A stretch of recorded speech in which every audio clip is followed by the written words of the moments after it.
لا الہ الا اللہ لا الہ الا اللہ لا الہ الا اللہ رب العالمین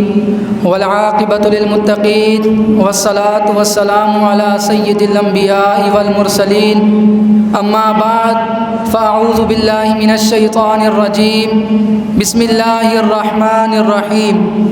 لقد من اللہ علی المؤمنین اذ بعث فیہم رسولا صدق اللہ مولانا العظیم وبلغنا رسولہ النبی الکریم الامین مولا صلی وسلم دائما ابدا علی حبیبک خیر الخلق کلہم بندہ پروردگارم امت احمد نبی دوست دار چہار یارم تابع اولاد علی مذہب حنفی ادارم ملت حضرت خلیل خاک پائے غوث العظم زیر سایہ ہر ولی حمد و صلاۃ و سلام کے بعد میرے نہایت واجب الاحترام واجب القدر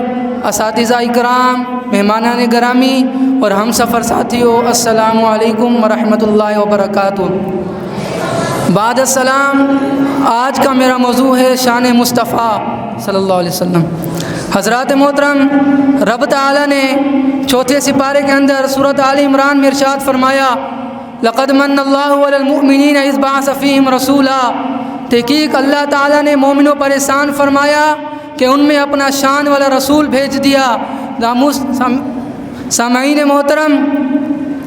اللہ تعالیٰ نے مومنوں پر احسان فرمایا، یہاں احسان کی بات آئی ہے۔ رب نے ہمیں ہاتھ عطا فرمائے لیکن احسان نہیں جتلایا، آنکھیں عطا فرمائی احسان نہیں جتلایا، ماں باپ جیسی عظیم نعمت عطا فرمائی احسان نہیں جتلایا، بے شمار نعمتیں عطا فرمائی۔ رب فرماتا ہے وَإِن تَعُدُّوا نِعْمَتَ اللَّهِ لَا تُحْصُوهَا، اگر تم رب کی نعمتوں کو شمار کرنا چاہو تو شمار نہیں کر سکتے ہو۔ بے شمار نعمتیں عطا فرمائی لیکن احسان نہیں جتلایا۔ قربان جاؤں، جب باری آئی میرے مصطفیٰ کی، جب باری آئی رب کے پیارے حبیب کی، تو رب تعالیٰ نے فرمایا لقد من اللہ علی المؤمنین اذ بعث فیہم رسولا، تحقیق اللہ تعالیٰ نے مومنوں پر احسان فرمایا ہے کہ ان میں اپنا شان والا رسول بھیج دیا ہے کہ جن کے آنے سے روشن زمانہ ہوا،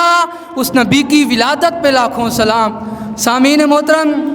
اللہ تعالیٰ نے 11ویں سپارے کے اندر سورۃ یونس میں ارشاد فرمایا قل بفضل اللہ وبرحمتہ فبذلک فلیفرحوا، اے محبوب آپ فرما دیجئے کہ رب کے فضل اور اس کی حکمت پر خوشیاں مناؤ، رب کے فضل اور اس کی حکمت پر خوشی مناؤ۔ وفی مقام آخر، دوسری جگہ پہ اللہ تعالیٰ نے ارشاد فرمایا 5ویں سپارے کے اندر سورۃ نساء میں فرمایا ولولا فضل اللہ علیکم ورحمتہ لاتبعتم الشیطان، اگر تم پر رب کا فضل اور رب کی رحمت نہ ہوتی تو تم شیطان کی پیروی کرتے۔ دوسری جگہ پر ارشاد فرمایا 7ویں سپارے کے اندر سورۃ انبیاء میں فرمایا وما ارسلناک الا رحمۃ للعالمین، اے محبوب ہم نے آپ کو تمام جہانوں کے لیے رحمت بنا کر بھیجا۔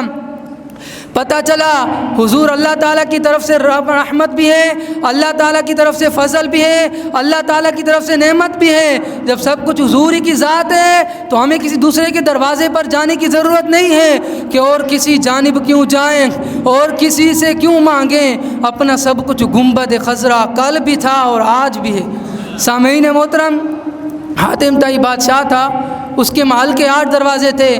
اگر ایک سوالی 8 دروازوں سے بھی جاتا تو اس کو خیرات دی جاتی تھی، لیکن میں کہتا ہوں کہ وہ 8 دروازے تھے، سوالی ایک دروازے سے خیرات لیتا اس کی حاجت پوری نہ ہوتی تھی، وہ دوسرے دروازے سے خیرات لیتا اس کی حاجت پوری نہ ہوتی تھی، وہ تیسرے دروازے سے خیرات لیتا اس کی حاجت پوری نہ ہوتی تھی، وہ 8 دروازوں سے بھی خیرات لے کر حاجت پوری نہیں ہوتی تھی، مگر میرے مصطفیٰ کا ایک ہی دروازہ ہے، تاجدار کائنات کا ایک ہی دروازہ ہے، جو اس دروازے پہ ایک بار آ جاتا ہے اس کو کسی دوسرے کے دروازے پر جانے کی ضرورت ہی نہیں پڑتی، کہ رہے گا یوں ہی ان کا چرچا رہے گا، پڑے خاک ہو جائیں جل جانے والے، کہ یہ سرکار کا در ہے در شاہاں تو نہیں، جو مانگ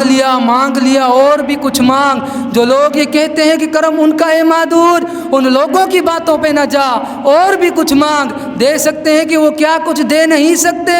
یہ بات نہ کر ہوش میں آ، اور بھی کچھ مانگ، جھولی ہی میری تنگ تھی میں کیا مانگتا ان سے، وہ تو کہتے رہے ذرا اور بھی کچھ مانگ، انہیں جانا انہیں مانا، نہ رکھا غیر سے کام، للہ الحمد میں دنیا سے مسلمان گیا، وما علینا الا البلاغ المبین۔ سیر گلشن کا بہشت طیبہ چھوڑ کر